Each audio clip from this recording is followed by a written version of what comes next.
Well, a great welcome to you today. Today I'm going to be talking about how to remove the negative influence of others on your thinking.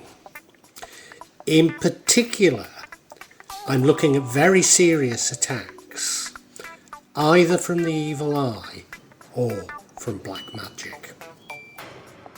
Now, this is part of a new section to the magic of Java called the real magic of Java. In this new section, I'm going to focus on real people performing what they believe to be real magic in Java. I'll attempt to explain some of the elements of this Javanese magic, particularly what I describe as the Kajawan elements. However, I need to warn you that inevitably my explanations will be partial. Maybe sometimes some elements of what I say will be incorrect, for which I profusely apologise.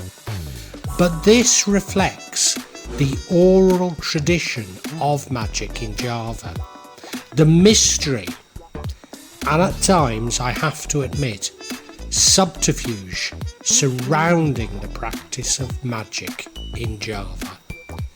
Please accept my apologies, but I do hope you enjoy this new section.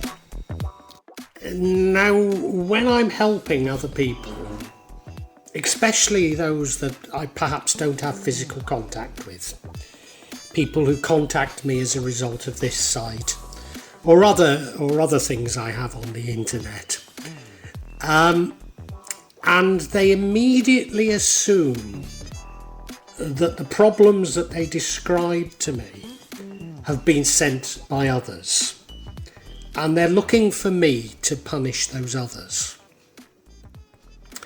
Now, it may well be that the problems have been sent by others. But really what they're looking for is almost like a Western medical solution. They're looking for a solution to the symptoms. They're not really trying to understand the actual causes.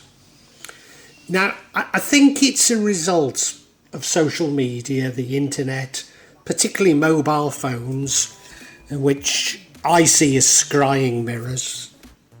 That's another talk.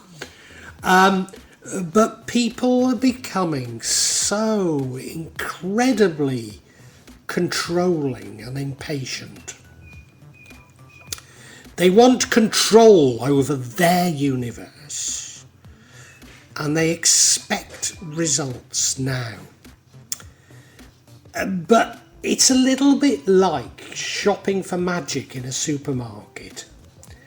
They're looking for solutions that match what they think the solution should be, without ever considering what are the root causes. Now, it's a fallacy because, of course, only God controls the universe. And it's our duty to submit to the universe, submit to God. Whereas time is simply a man-made construct, so it means nothing in the paranormal world. Now, there are plenty of people online that you will meet in life who will offer you the very sort of solution you're looking for. But I'd suggest to you that at best they're a charlatan, dukan pulsu, as I've talked about. But they could even be setting you up for bad karma. Because if they're going to fight black magic with black magic, then there will be a payment expected for it, and that will come in the form of karma. Now, in part, this is where the Messianics are right when they warn us against all forms of magic. And I do have to agree with them in this much. Although what I would say is they take the concept way too far. Now, maybe they're right in taking that concept way too far, because somebody with a little bit of knowledge is dangerous. And so they argue it's better to have no knowledge at all, which, you know, maybe. But as a Muslim, I have a duty to explore knowledge. So I actually have a duty to understand these things, which flies in the face of what the conservative Muslims would argue. What I'd say to you is we are all connected through our consciousness, and that includes everything. So not just people, animals, plants, but rocks, spirits, all sorts of things through the paranormal. We're connected. And I think of this as being something like a fungal network. Many interactions between people could be somewhat malignant, could be having something of a bad influence on you. Indeed, you know, black magic is really the desire to impose your will on another. So you can imagine how many people want to do that. And I actually extend these concepts way beyond what you possibly see as our reality, the material world, as you might wish to call it. And I would ask you to question, what of the influence of education, of media and science? But I think that's best left to another video, because it's a huge subject, isn't it? Now, by all means, listen to what I have to say, watch this video, but the techniques that I'm going to talk you through, you should only do when you're absolutely certain, and I'll keep coming back to that. As I say, people seem to have become so controlling, so impatient for immediate solutions. But you know, no solution can be completely immediate. You have to know yourself first for any solution to work. So the techniques that I'm going to talk you through are only for people who can really identify the true source of their problems, and they want to remove themselves from this person forever. And I mean that. Completely remove themselves from this person. Do not use these techniques if there's any doubt in your mind. By all means listen to it. By all means listen to it and save it for the time when this may happen to you. But don't use it flippantly. Indeed, I use these techniques at the end of a paranormal battle rather than the beginning. So the way to protect yourself from negative influence is either by finding your light, which ultimately is the only way of doing it, or getting someone like myself who uses the light to help you. Now, this is a light of pure love, a light of total bliss. So it doesn't work if you're seeking revenge or if you're unable to forgive your perpetrators. Once you have forgiven and simply want to remove all ties to this person, then and only then are these techniques appropriate. Certainly these techniques come after you've prayed and asked God to bless your enemies. Now again, when I tell people this, they think I'm crazy. Why do I say it? Well, these people who come to me see these things as external to us, but they're actually a product of our egos. In fact, these thoughts are internal to us. We co-create our reality with God. So we believe someone to be, if we believe someone to be evil, then they will be evil. Only when we really understand what is happening, Why, and love our enemies and ourselves, can we cut these connections?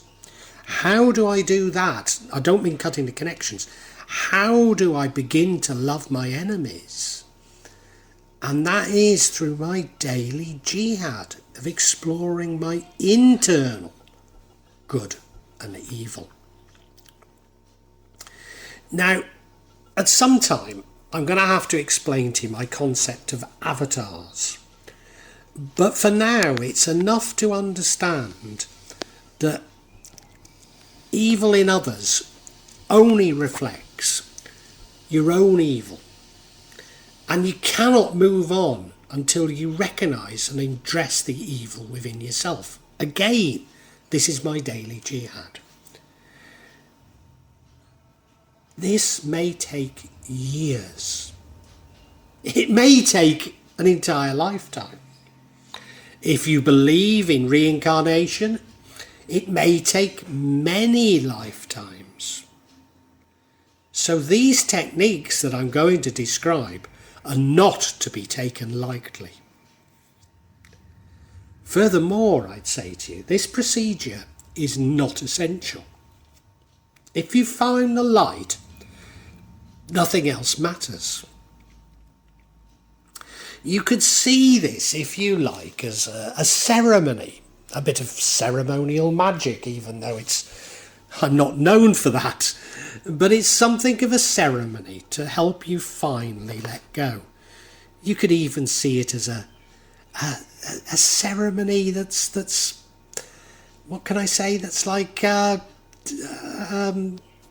Catholic ceremony, even. You know, if it helps you to get closer to God and closer to the truth, then please do it. But it's not essential. Now, the principle we're going to talk about is seeing your connections to others as cords or ropes which bind you. One way of becoming clear on what is actually happening to you is in meditation, to think of the person you believe is responsible. And can you see cords or ropes which connect you? Many people see them as red, but I often see them as green. Don't worry about that. I think it's because mine are mostly connected to love, the heart, whereas others are more connected to emotional insecurity. So don't worry about the colour. And what you do is you actually cut these cords. It's normally with a knife or a sword. But I actually use garden shears, and I think it's simply because I often use shears in my garden. So it feels very natural to me to use garden shears. If you're correct in your suspicions, you should feel an immediate release of energy. If you don't feel this release of energy, I wouldn't take things further. Meditate to try and get to beyond the symptoms. What are the real causes? And one of the reasons for the confusion is often we believe that those we believe to be responsible are simply picking up on negative energy that's being sent to you and acting in response to this energy. So these are the avatars that I speak of, and I'm going to talk about them in another video, much more detail, not the perpetrators. Indeed, there might not actually be an end perpetrator. This all could be about karma from your 7 generations of ancestors, and it's creating an energy that these other people, these avatars as I call them, have picked up on. So what I'm going to do is I'm going to take you through a guided meditation on how to cut these cords. This is a formal meditation technique, not mindfulness, which I also practice. I'm not putting that down. I'm just explaining that this is a formal meditation technique. I personally, before I meditate, will have prayed and opened my chakras. So I actually meditate 5 times a day. I pray 5 times a day. I open my chakras 5 times a day. I meditate 5 times a day. Almost always, almost every day I do that. I tend to sit in the lotus position without shoes and socks on. And I believe that's largely because I've been praying. But it may be important. It may be.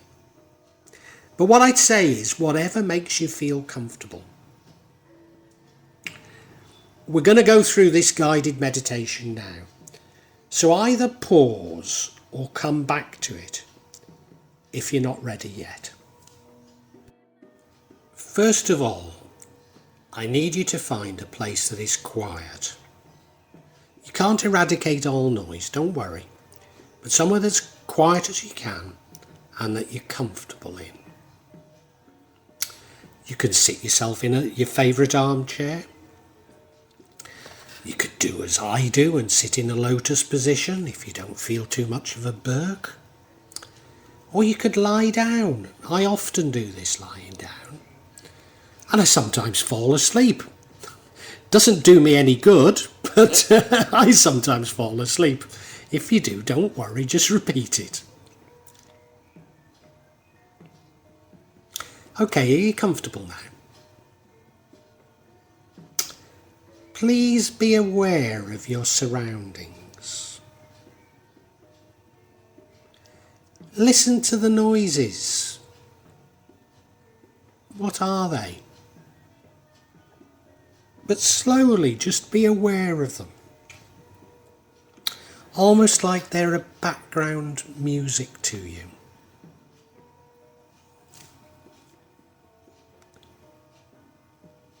Close your eyes. Exhale slowly and calmly.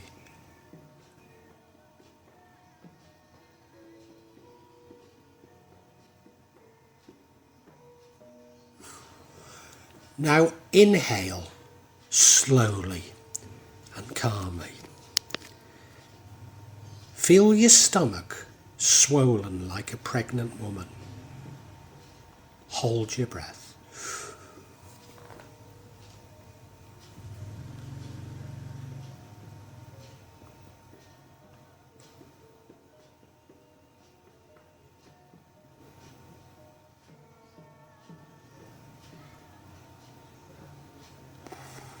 Now you can exhale and feel your stomach flat and sunken once more. Practice this a few times.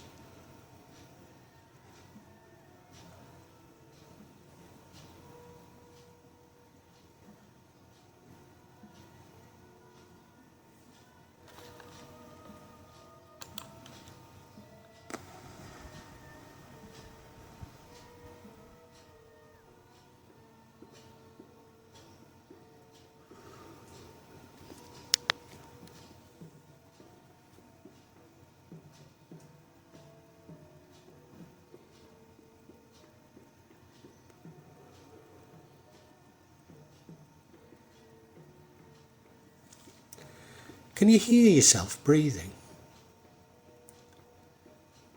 Listen intensively.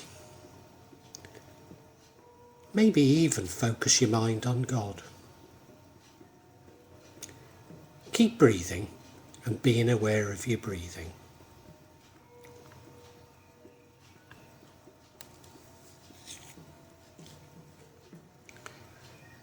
I would now like you to think of a hillside or a mountain. Although you're walking up it, you feel very light. It's a lovely sunny day.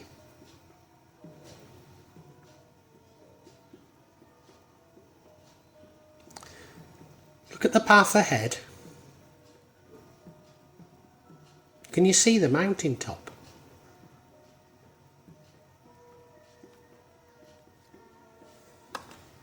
Can you see a person on top of that mountain?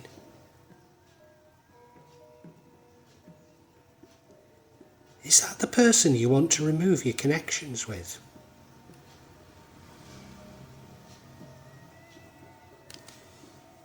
Keep walking up the path.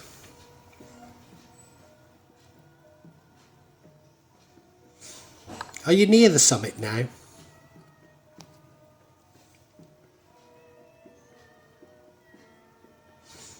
Are you now in front of your person? Look them in the eyes. Greet them. Go on, greet them. Looking in their eyes, feel everything you experienced with them. Not just the bad, the good. If they were a lover, remember the intimacy you once felt. Now everything you remember is creating a cord or rope which binds you. Every memory is creating this cord or rope.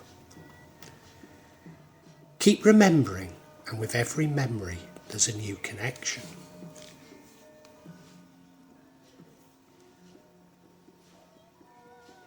Keep remembering, with every memory there's a new connection.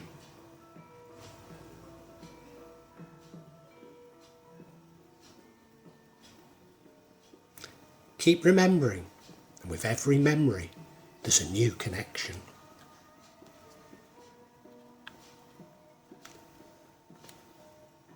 Now look at these connections.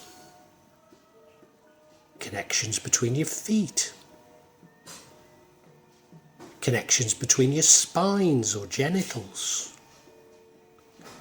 Connections between your belly buttons.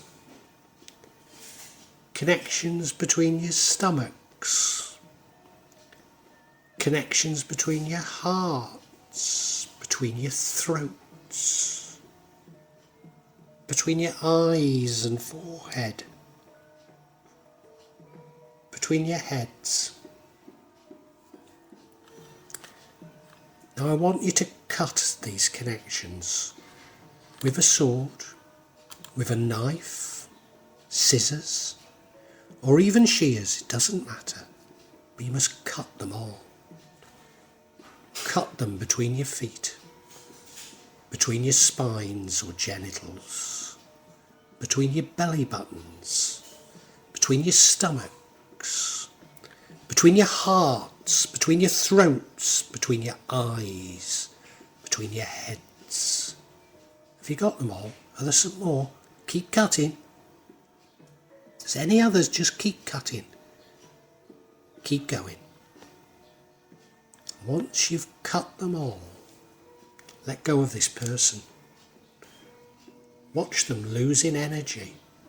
Watch them disappearing before your eyes. Now you're all alone on the mountain. Look at the view. What do you see? What do you feel? What do you want now you're no longer under this person's will, no longer tied to them? See it, see what you want. Imagine how life will be.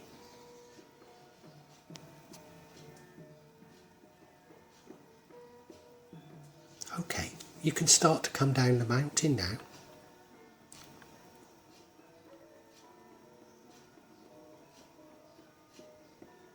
Come down the path. Come on, it's all right.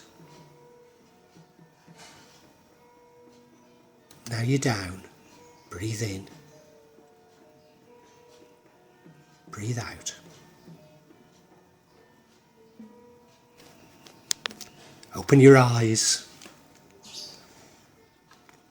Well done. It's completed. Well, I really hope you've enjoyed this. Because these are real events, I can't say how regularly I'm going to be adding to this subsection. Because I don't know how often they're going to occur. But I would imagine that they'll be at least every couple of months, maybe monthly. Now, if you'd like to know when that's going to be, please subscribe and hit the button, and you'll get information on when new ones are released. I'd love you to make comments and ask questions, and if you do, I'll attempt to answer them as honestly as I can. I promise you that there's no attempt on this channel, or this part of this channel, of me. There'll be no attempt by me at any type of subterfuge. I'll try to be as honest and open as I possibly can be. Inevitably, there will be some of you who disagree with my interpretation, and we can agree to disagree. But what you're seeing is real stuff here. What I'd love you to do, if you enjoyed this, is look at my other sections. Particularly, I've written novels about magic in Java, and they contain much more information in them, especially me trying to understand the theories of magic, the psychology of it, and I try and intersperse them with a sort of spiritual dimension.